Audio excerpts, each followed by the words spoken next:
बागवती जी ने ये जो कहा ना सुबह की लार बहुत कीमती होती है, मैंने इस पर थोड़े कुछ एक्सपेरिमेंट किए। सुबह उठते ही जो लार है ना उसको लगाओ तुम्हारे घाव पे, तब मेरे समझ में आया कि जानवर हमसे ज्यादा होशियार। चोट लगते ही वो चाटना शुरू कर दे।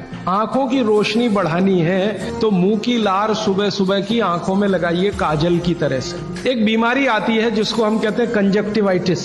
अक्सर उसमें आंखें लाल हो जाती है, आंखों में बहुत जलन होती है, जैसे खून उतर आया हो आंखों में, वो कंडीशन हो जाती है। कोई भी आयुर्वेद की दवा आप खाएंगे 3 से 4 दिन में ही बीमारी ठीक होती है। तब मुझे थोड़ी जिज्ञासा हुई और मैंने एक बहुत बड़े वैज्ञानिक को पूछा कि ये लार में क्या है, एक्चुअली इसका एक्टिव इंग्रेडिएंट क्या है। तो उन्होंने कहा जितने एक्टिव इंग्रेडिएंट मिट्टी में है वो सब लार में है। आपके शरीर में कोई दाग हो गया, धब्बा हो गया, जैसे जल गए, उस पर सवेरे की लार की थोड़ी थोड़ी मालिश करते रहिए। तो आप स्किन डिसीज में, आंखों की बीमारियों में, घाव हो जाएं कहीं शरीर में, थोड़े फिंसियों पर इसका एक्सपेरिमेंट करिए, बहुत अच्छे रिजल्ट है।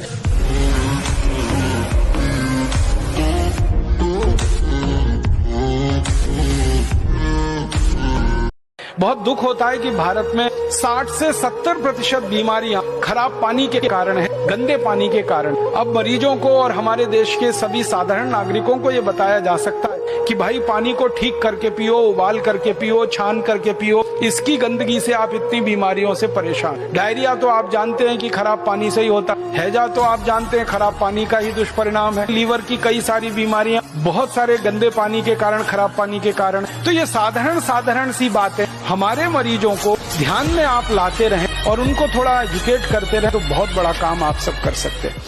उड़द की दाल और दही गलती से भी साथ में ना खाएं। उड़द की दाल के बारे में जितनी भी रिसर्चेस भारत में हुई हैं वो ये कहती हैं कि ये दालों की राजा है, इसलिए ये अकेला ही खाएं, इसके साथ दही नहीं खा सकते। दालों की राजा है, राजा अकेला ही रहता है, ऐसा कहा जाता है। तो कहते हैं उड़द की दाल भरपूर खाएं, मना नहीं है, लेकिन अकेली खाएं। और बाकी जो दालें हैं, अरहर की दाल है, मूंग की दाल है, ये भी द्विदल में है, दही तो ना खाएं। लेकिन कोई मजबूरी में खाना है तो उपाय मैंने बताया था कि दही गरम करके खाएं ताकि तासीर गरम हो जाए उसकी, या मट्ठा गरम करके खाएं तासीर उसकी गरम हो जाए। लेकिन मेरी आपको विनम्र विनती है, उड़द की दाल के साथ तो बिल्कुल ना दही खाएं, ना मट्ठा खाएं, बघारा हुआ भी नहीं खाएं। उड़द की दाल और दही गलती से भी साथ में ना खाएं। उड़द की दाल के बारे में जितनी भी रिसर्चेस भारत में हुई हैं वो ये कहती हैं कि ये दालों की राजा है, इसलिए ये अकेला ही खाएं, इसके साथ दही नहीं खा सकते। दालों की राजा है, राजा अकेला ही रहता है, ऐसा कहा जाता है। तो कहते हैं उड़द की दाल भरपूर खाएं, मना नहीं है, लेकिन अकेली खाएं। और बाकी जो दालें हैं, अरहर की दाल है, मूंग की दाल है, ये भी द्विदल में है, दही तो ना खाएं। लेकिन कोई मजबूरी में खाना है तो उपाय मैंने बताया था कि दही गरम करके खाएं ताकि तासीर गरम हो जाए उसकी, या मट्ठा गरम करके खाएं तासीर उसकी गरम हो जाए। लेकिन मेरी आपको विनम्र विनती है, उड़द की दाल के साथ तो बिल्कुल ना दही खाएं, ना मट्ठा खाएं, बघारा हुआ भी नहीं खाएं।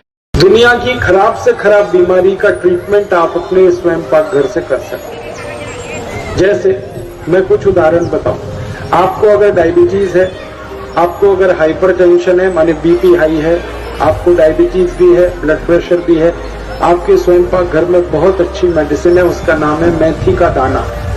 इसका उपयोग करिए। रात को 1 चम्मच मेथी दाना पानी में डाल दीजिए, सुबह उठकर उसको चबा के खाइए, पीछे से पानी पी लीजिए।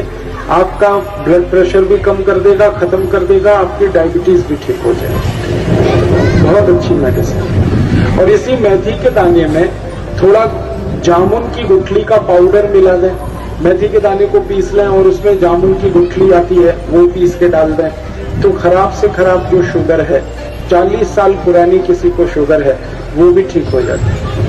अल्सर हो गया है, पेट में छाले हो गए, आंतों में खून आता है, बवासीर की प्रॉब्लम हो गई, पाइल्स बन गया है, या फिर बार बार दस्त लग रहे हैं, तो नोट कर लीजिए। एक बहुत ही छोटा और बिना पैसे लगाए आपको एक बहुत अच्छी दवाई बताने जा रहा हूं कि आंवले का चूर्ण ले आएंगे, उसमें 1 चम्मच आंवले के चूर्ण में 1 चम्मच शहद मिला लेंगे और उसको अच्छे से चाट के हम उसको प्रयोग करेंगे और कुछ ही दिनों में देखेंगे कि जो हमारा जो अल्सर है वो बिल्कुल जड़ से खत्म हो गया है। डॉक्टरों के पास आज तक चाहे अमेरिका हो या इंग्लैंड हो, कहीं भी इस अल्सर का इलाज नहीं है। मैं आपको मुफ्त में बता रहा हूं, इसको नोट कर लीजिए, वरना लाखों रुपए से हाथ धो बैठेंगे। नमस्कार।